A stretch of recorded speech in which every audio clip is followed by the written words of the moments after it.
My thoughts are right now as we travel across the state and find out from individual communities, find out what needs they are. I mean, roads and bridges are so important for economic development. Just like here in Shelbyville today, as you heard from people in the community, it's so important. One of the industrial access roads, we wouldn't have had 800 jobs if we weren't able to build that access road. So it's so important to find out what our needs are across the state. Then we can evaluate where we are after that. You had talked obviously about it's about $280 million that was taken out of the budget. Yes. The governor, he was asked about that at a couple of the other meetings, and he sort of seemed to say, yeah, well, that's a different kind of conversation to have, when discussing the general fund. It didn't seem like it was a top priority of him to see that money was put back into the road budget. Is that still something that you're going to be pressing? It is. I'm going to push very hard to get the $280 million put back in the transportation fund because it was taken out. And it needs to go back in that fund.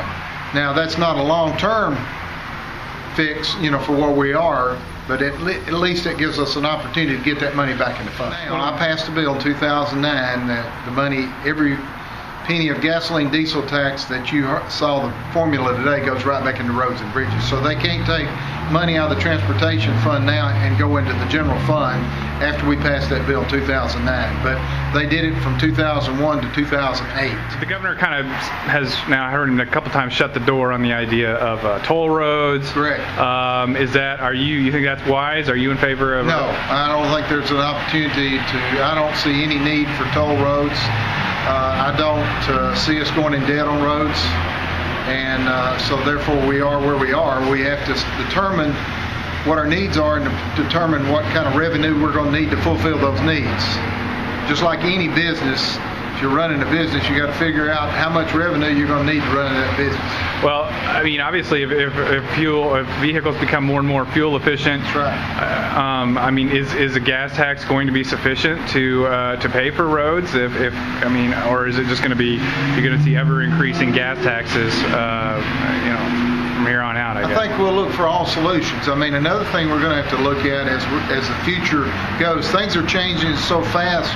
Right now, compressed liquid natural gas are going to be used as fuel for cars and vehicles. So we're going to have to look at that. Electric cars are going to be more and more electric vehicles in the future, I think. Right now, there's not many, but there'll be future. So all those are going to be used in our roads. And as the governor pointed out today, it's a use fee. The more you use it, the more you pay. I'll go 30 to 40,000 miles a year in my vehicle.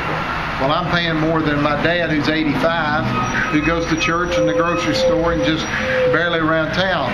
So he's going to pay much less than I will because I'm using the roads a lot more. See, we got I-40, I-24, I-65. They're all coming through the state of Tennessee. So I do think we're getting a lot of traffic, and they do fill up here. And right now, our gas tax and diesel tax is lower than most states around us. So people are probably filling up here and utilizing our service stations more than other states. So I travel around. I'm going to be hosting a series of meetings starting in September going across the state, similar to this, but we're going to be talking to citizens too, and I want to talk to citizens and let them know what we're doing and what the gas tax goes for and how it's being spent, and the diesel tax. So we're going to be discussing that across the state in the next few months. Leader Norris has said gas tax isn't really on the table this next session.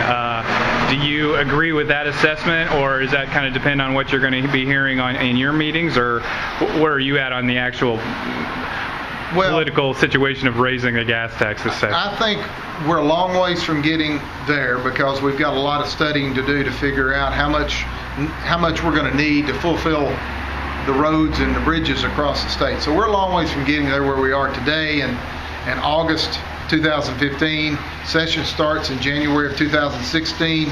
There's a lot of things we're going to have to do. So we'll get there in January. I'll be able to let you know more.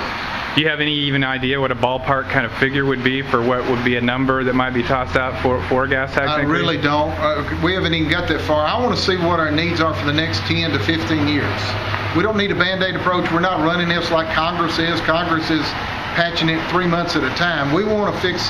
Tennessee is one of the best run states in the country. We want to keep it that way. And to do that, we have to plan for the future. I want my children and my grandchildren to be able to drive on good quality roads and be able to pay for what they need so we can have good jobs in Tennessee.